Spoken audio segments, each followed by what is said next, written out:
dua, satu.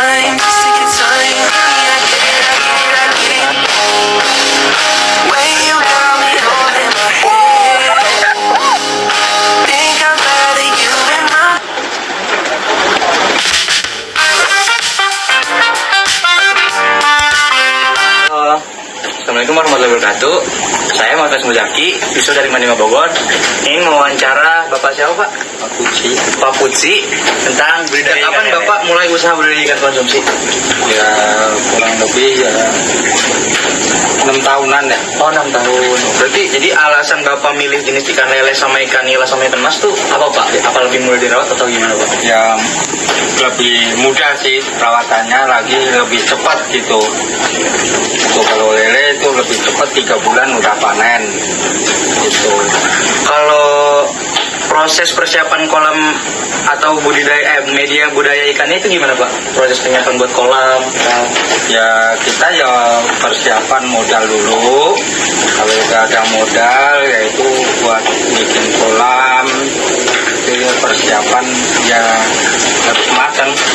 Kalau nggak gitu ya kadang-kadang suka meleset. Modalnya habis, nggak jadi.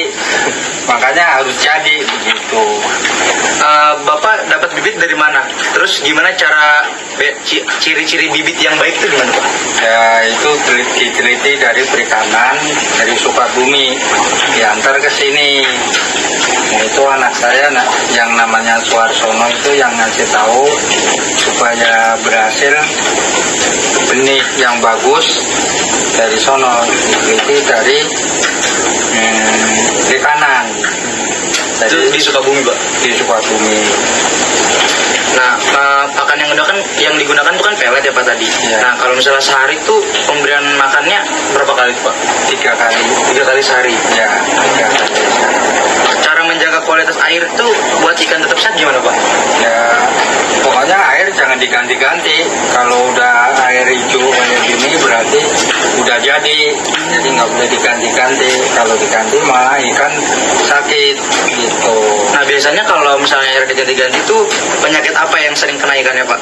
Ya kalau penyakit itu jamur, kebanyakan itu jamur. Kalau ikan kecil. Cara ngatasinnya gimana tuh Pak kalau kena jamur ikannya? Ya kalau itu paling kita kasih molase sama garam, itu aja dicampur. Kalau kendala paling besar Bapak selama budidaya ikan itu apa aja Pak? Ada kendala gitu? Ya kendala cuma itu lah, hujan. Oh, kalau hujan ya? Kalau hujan kayak gini nih harus hati-hati kita, harus ngasih garam terus airnya biar nggak ini. Nah, biasanya kalau ikan-ikan ini dipanennya dalam waktu berapa lama tuh Pak udah siap panen? Ya kalau ikan kecil kayak gini 2 bulan itu udah panen saya kalau yang ikan kecil. Soalnya diambilin sama orang-orang bodoh ngambil gedein begitu. Terus Bapak hasil panen itu dijual ke pasar, pengepul atau ada? Ya yang ngambil. Oh ya, ada yang ngambil di sini Pak? Ada yang Oke, pengepul gitu ya Pak ya, istilahnya. Oh. Terus harga ikan akhir-akhir itu stabil gak Pak? Stabil sih, stabil. Pokoknya ukuran 45, 56 sampai 67 itu saya udah panen. Ukuran segitu tuh udah panen. Udah dibeli sama orang-orang petani gitu. Terus kalau menurut Bapak nih, usaha budidaya ikan tuh menguntungkan banget nih Pak? Ya enggak banget sih, cuman ya daripada bengong aja, daripada ini aja. Tapi ya lumayan Untuk menghasilkan, menguntungkan jadi Pak? Ya enggak banyak, cuman ya kita daripada udah tua bengong gitu kayaknya enggak ini. Ya hasilnya sih lumayan sih deh. Terus kalau kisaran modal awal tuh buat mulai budidaya itu berapa Pak kira-kira? Ya kalau segini ya kurang lebih dulu itu awalnya ya kurang lebih 20 juta. Itu udah buat modal, buat bikin kolam, nutup, bikin bibit. Dulu beli bibit itu satu paket itu 1.500.000 dulu. Nah, sekarang ya udah nggak dapat kan. kalau memulai usaha kayak gini tuh modalnya sekitar kisar 5 juta bisa. Nggak cukup kalau udah kayak gini nggak cukup 5 juta. Kalau pas netesin itu baru 3 juta itu cukup. Kalau pas netesin kayak gini, ini kan baru tetesan. Di 3 juta juga udah cukup untuk beli cacing, untuk beli pengli, pelet, 500, 800. Bapak ada saran nggak Pak kalau misalnya pelajar kayak kita nih mau coba buat mulai usaha budidaya ikan gini? Bisa aja. Ada saran kayak jangan gitu Pak buat kita? Bisa. Misalnya harus gini.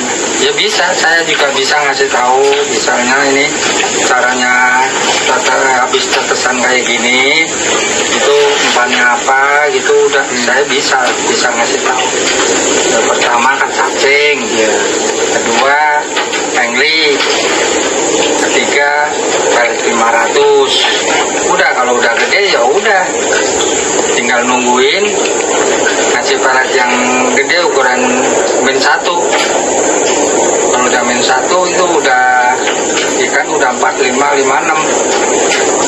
itu ukurannya. Ya kalau anak sekolah bisa budidaya kayak gini lebih bagus. Jadi nggak sia-sia gitu.